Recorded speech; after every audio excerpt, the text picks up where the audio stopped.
மனதில் வைக்க வேண்டிய 3 விஷயங்கள். ஓரிடத்தில் நீ அவமானப்படுத்தப்பட்டால் அவ்விடத்திலேயே நிரந்தரமாக விலகிவிடு. அன்பு, பாசம் என மீண்டும் சேர்ந்து நின்றால் உன் அவமானங்கள் நிரந்தரமாகிவிடும். அதாவது மனுஷனுடைய வீக்னஸே என்னென்னா, அது நட்பாக இருந்தாலும் சரிதான், உறவாக இருந்தாலும் சரிதான், அது பாசங்களாக இருந்தாலும் சரிதான், நம்ம ரொம்ப அன்பும் பாசமும் அதிகமாக, அதாவது அளவுக்கு அதிகமாக நம்ம வைக்கும் போது சில நேரங்களில் நம்ம அவமானப்படுத்தப்படும் போது நம்ம அங்கேருந்து கொஞ்சம் விலகி நிற்கிறது தான் நல்லது.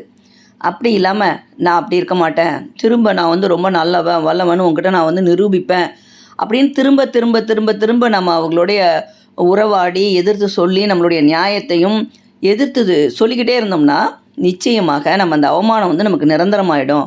அதனால் அதேமாதிரி இருக்க வேண்டிய நேரங்களில் ஒரு ஞானி மாதிரி விலகி நின்று வேடிக்கை பார்த்தால் வசந்தமும் சந்தோஷமும் உங்கள் வசப்படும். 2வது, சில வரிகள் எழுதி படிக்க மட்டுமே சுகமாக இருக்கிறது. நிஜத்தில் ரணமாயிருக்கும் வழிகளுக்கு மருந்தே இல்லை என்பதே நிதர்சனம். நம்ம என்ன நினச்சிக்கிறோம் அப்படின்னா, சில விஷயங்களை சொல்லுவோம்.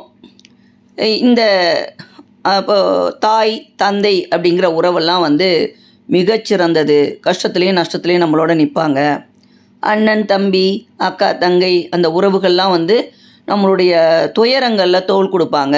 இப்படிலாம் சொல்கிறதுக்கு அழகாக இருக்கும். ஆனால் சில வழிகள் இது எல்லா இடங்களுக்கும் பொருந்தாது. சில இடங்களில் அந்த வழிகள் ஏற்படுத்தும்ல, நம்மளுடைய உறவுகளும் நம்மளுடைய நட்புகளும் நமது நம்பிக்கைக்கு பார்த்தமாக இருந்த மக்களும் நம்மளை எதிர்த்து அப்படியே நம்மளை ரணமாக குத்தும் பொழுது அந்த வலி இருக்குல்ல, அதுக்கு அந்த வலியை நம்ம அனுபவித்து பழகிக்கொள்ளணுமே தவிர அதுக்கு ஒரு மருந்தே கிடையாது. இதுதான் நிதர்சனமான உண்மை. 3வது, சில உறவுகளிடம் பேசி பயனில்லை எனும்போது மௌனம் சிறந்தது, பேசுவதிலே அர்த்தமில்லை என்னும்போது பிரிவும் சிறந்தது. சில இடங்களில் வார்த்தைகளால் புரிய வைக்க முடியும், சில இடங்களில் மௌனமாக மட்டும்தான் நம்மளால் உறவுகள்கிட்ட புரிய வைக்க முடியும். ஏன்னா சொல்கிற வார்த்தைகளுக்கு 1 2 தான் அர்த்தம் இருக்க முடியும். ஆனால் மௌனம் இருக்குல்ல, அதுக்கு 1000 அர்த்தங்கள் இருக்கும். பேசி தான் அவங்க கூட உறவாட வேண்டும் என்று தேவையில்லை.